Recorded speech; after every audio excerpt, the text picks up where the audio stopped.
भारताला जगातील अग्रगण्य देश अर्थात विश्वगुरू बनवायचं असेल तर संपूर्ण समाजानं एकजुटीनं आणि सामूहिक ताकदीनं उभं राहणं गरजेचं आहे, असं प्रतिपादन राष्ट्रीय स्वयंसेवक संघाचे सरसंघचालक मोहन भागवत यांनी केलं। खामगाव इथं आयोजित कार्यक्रमात ते बोलत होते। समाजातील प्रत्येक कुटुंबाला आणि व्यक्तीला अन्न, वस्त्र, निवारा, आरोग्य, शिक्षण आणि आजीविका या 6 मूलभूत गरजा मिळणे आवश्यक आहे। या गरजा पूर्ण झाल्याशिवाय समाज खऱ्या अर्थानं सक्षम होऊ शकत नाही, असं मोहन भागवत यांनी सांगितलं। समाजातील वंचित आणि मागास घटकांच्या विकासाची जबाबदारी केवळ सरकारवर सोपवून चालणार नाही, असंही त्यांनी स्पष्ट केलं।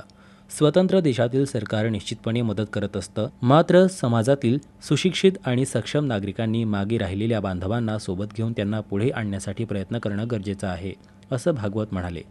समाजातील सर्व घटकांची ताकद समान पातळीवर आल्यानंतरच देशाचा सर्वांगीण विकास शक्य होईल। भारताला विश्वगुरू बनवण्यासाठी समाजातील प्रत्येक घटकाचा सहभाग आणि सामूहिक शक्ती महत्त्वाची असल्याचं त्यांनी यावेळी अधोरेखित केलं। आणि आता देश आपला मोठा झाला पाहिजे, विश्वगुरू झाला पाहिजे असं सगळ्यांनाच वाटतं। 2047 वगैरे असं आपण सगळं म्हणत असतो। असं व्हायचं असेल तर आपला देश, आपला समाज हा पूर्ण रूपाने पहिल्यांदा उभा राहायला पाहिजे, सारख्या बळाने। जी तुमची आमची ताकद आहे ती सगळ्यांची सारखी पाहिजे।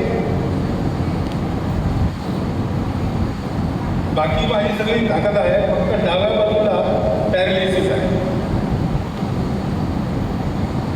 मग माझं शरीर स्वस्थ नाही, मी काम करायला कमी पडेल।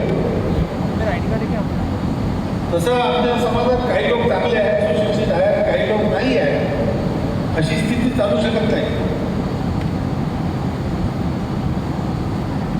निदान काही बेसिक गोष्टी, अन्न, वस्त्र,